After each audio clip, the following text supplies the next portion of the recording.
आज हम पढ़ेंगे पाठ 5 मन भावन सावन। तो पहले हम शीर्षक का मीनिंग जान लेते हैं। मन भावन यानी मन को भाने या अच्छा लगने वाला, और सावन हिंदी कैलेंडर के अनुसार वर्षा ऋतु का एक महीना जो आषाढ़ के बाद और भादों से पहले आता है। कवि परिचय जान लेते हैं। मन भावन सावन कविता के कवि हैं सुमित्रानंदन पंत, जिनका जन्म हिमालय के सुरम्य प्रदेश के कुर्मांचल के कौसानी नामक ग्राम में सन 1900 ईस्वी में हुआ था।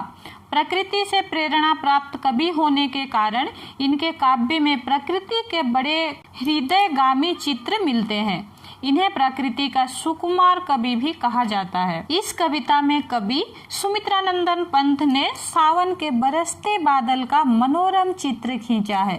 सावन के महीना में प्रकृति में चारों ओर नए नए बदलाव आ जाते हैं। वर्षा अत्यधिक होने के कारण चारों ओर हरियाली ही हरियाली नजर आती है।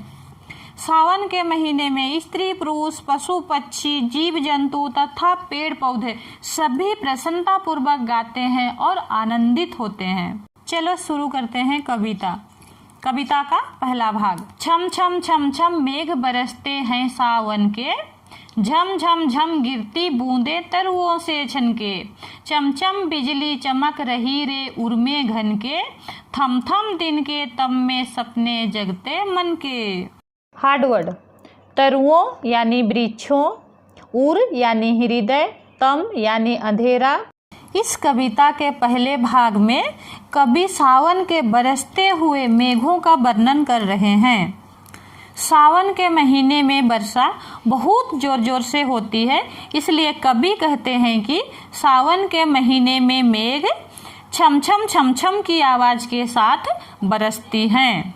इसके बाद वो वर्षा की बूंदें पहले तरुओं यानी वृक्षों या पेड़ों पर गिरती है और उनसे छन के नीचे धरती पर छम छम की आवाज के साथ गिरती है। चमचम बिजली चमक रही रे उर्मे घन के, थम थम दिन के तम में सपने जगते मन के। यानी बिजली बादलों के हृदय को चीरते हुए चमकते हुए गरज रही है, जिनके कारण रुक रुक कर दिन के अंधेरे में भी खुशी के सपने जाग जाते हैं। वर्षा दिन में वर्षा होने के कारण थोड़ा सा दिन में अंधेरा हो जाता है, इस नाते कवि यहाँ पर बोल रहे हैं। यानी सावन के महीने में बादलों के कारण दिन में अंधेरा होने पर भी हम सबका मन खुश रहता है। कविता का दूसरा भाग। पंखों से रे फैले फैले ताड़ों के दल, लंबी लंबी अंगुलियां हैं चौड़े करतल, तड़तड़ पड़ती धार बारी की उन पर चंचल, टप टप झरती कर मुख से जल बूंदे झलमल। हार्डवर्ड। ताड़ों यानी ताड़ का वृक्ष, एक प्रकार का वृक्ष है ये, पाम ट्री जिसे कहते हैं। दल यानी पत्ते, अंगुलियां मीन्स हाथों की अंगुलियां टाइप दिखाई देता है। करतल यानी हथेली, धार यानी धारा, बारी यानी पानी, चंचल यानी जो बराबर गतिशील रहता हो, कर यानी हाथ, मुख यानी मुंह, झलमल यानी चमक। यहाँ कवि कहते हैं कि सावन के महीने में जो पाम ट्री है, ताड़ के पेड़ के पत्ते जिस तरह फैले फैले दिखाई देते हैं, मानो प्रकृति अपना पंख फैला रखी हो, और ताड़ के पत्ते दिखने में ऐसे लगते हैं मानो हाथ की हथेली और उसमें लगी लंबी लंबी अंगुलियों के समान प्रतीत होती हैं। तड़तड़ पड़ती धार बारी की उन पर चंचल, टप टप झरती कर मुख से जल बूंदे झलमल। यहाँ कवि कहते हैं कि उन पत्तों पर, ताड़ पेड़ के पत्तों पर जब चंचल जल की धारा तड़ तड़ की आवाज करती हुई गिरती है और कर रूपी हाथों, कर रूपी पत्तों से टप टप कर झरती हुई जब जल की बूंदें धरती पर गिरती है, तो मानो जल की बूंदें झिलमिल झिलमिल दिखाई देती हैं। कविता का तीसरा भाग।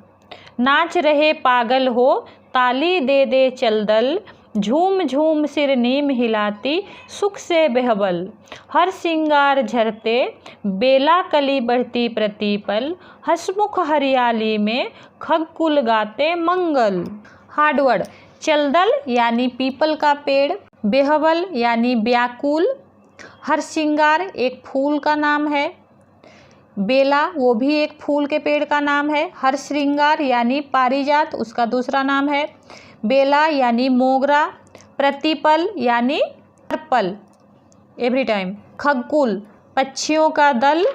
मंगल आनंद या इच्छा पूर्ति। यहाँ कवि कहते हैं कि पीपल के पेड़ के पत्ते जो सदैव हिलते रहते हैं, वर्षा के कारण मतवाले होकर ताली बजा बजा कर नाच रहे हों, और साथ ही साथ नीम के पेड़ की पत्तियाँ व्याकुल होकर सिर हिलाती हुई कभी ऊपर की ओर तो कभी नीचे की ओर झूम रही हैं।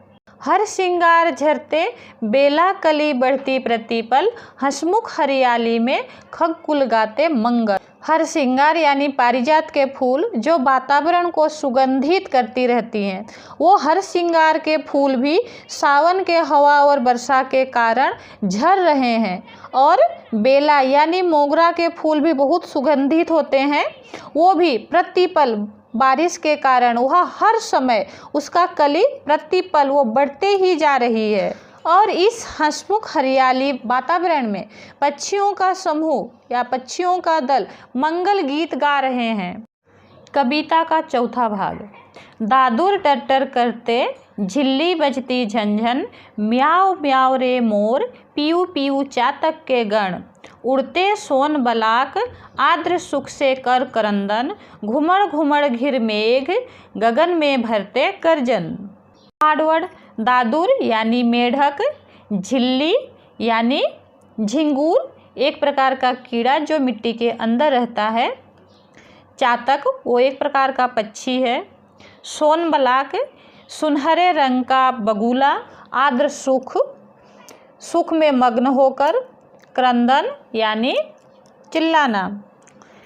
यहाँ कवि कहते हैं कि इस सावन के मौसम में अत्यधिक वर्षा होने के कारण नदी, तालाब, नाले, गड्ढे आदि में वर्षा का जल भर जाता है। इस कारण दादुर यानी मेढक खुशी से टर टार का आवाज़ निकालता है, और झिंगूर जो कि मिट्टी में रहता है खुशी से छन छन की आवाज़ निकालता है, और मोर खुशी से म्याओ म्याओ का मधुर स्वर निकालता है, तथा चातक जिसे पपीहा भी कहा जाता है तो पपीहों का समूह पीऊ पीऊ का मधुर गीत सुनाते हैं। उड़ते सोन बलाक आर्द्र सुख से कर करंदन, घुमड़ घुमड़ घिर मेघ गगन में भरते गर्जन। यानी वहीं दूसरी तरफ आकाश में सुनहरे बगुले सुख में मग्न होकर क्रंदन करते हैं, यानी चिल्लाते हैं, यानी गाना गाते हैं, गीत गाते हैं, और मेघ आकाश में घुमड़ घुमड़ कर आते हैं, और वहीं एक दूसरे से टकराने के कारण, क्योंकि सावन का महीना में अत्यधिक बारिश होने के कारण अत्यधिक बादल भी आकाश में भरे हुए रहते हैं, तो इस नाते वो एक दूसरे से टकराने के कारण गर्जन करते हैं। कविता का पांचवा भाग। रिमझिम क्या कुछ कहते बूंदों के स्वर, रोम सिहर उठते छूते ओए भीतर अंदर, धाराओं पर धाराएं झरती धरती पर, रज के कण कण में तीर्ण तीर्ण को पुलकावली भर। हार्डवर्ड रोम यानी शरीर का ऊपर का रोआ, बॉडी हेयर।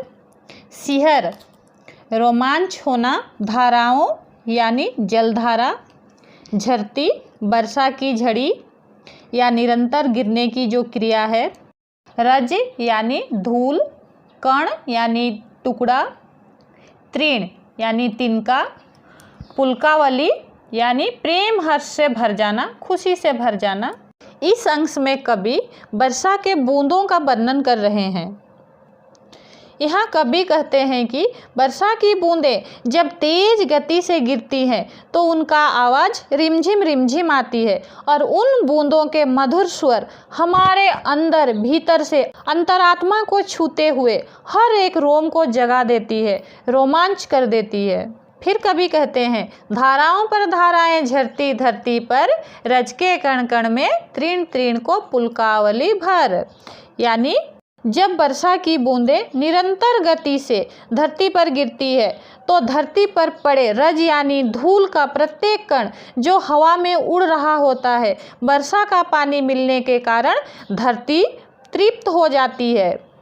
एक एक तिनका भी वर्षा की बूंदों के कारण हर्ष प्रेम से भरकर तृप्त हो जाता है। कविता का अंतिम भाग। पकड़ बारी की धार झूलता है मेरा मन, आओ रे सब मुझे घेर कर गाओ सावन। इंद्रधनुष के झूले में झूले मिल सब जन, फिर आए जीवन में सावन मन भावन। हार्डवर्ड। बारी यानी हम पहले भी देख चुके हैं, वारी यानी पानी जल, धार यानी धारा, जन यानी लोग, सावन वर्षा ऋतु का एक महीना जो कि बहुत ही पवित्र माना जाता है सावन के महीने को। मन भावन यानी मन को मोह लेने वाला, मन को लुभाने वाला सावन, मन को भाने वाला सावन। इस कविता के अंतिम भाग में कवि कहते हैं कि मेरा मन पानी की धारा को पकड़कर झूलने का मन कर रहा है, और कवि सबको आमंत्रित करते हुए कहते हैं कि आओ रे सब मुझे घेर कर सावन के गीत गाओ, हम सब मिलकर इंद्रधनुष के झूले में झूलें। सावन के महीने में जब बारिश अत्यधिक होने के कारण इंद्रधनुष निकलता है, उस समय कवि मान लेते हैं इंद्रधनुष और पानी की जो धारा है उन दोनों से वो एक झूला तैयार करते हैं अपने मन की कल्पना में। फिर कवि कहते हैं इंद्रधनुष के झूले में झूले मिल सब जन, फिर आए जीवन में सावन मन भावन।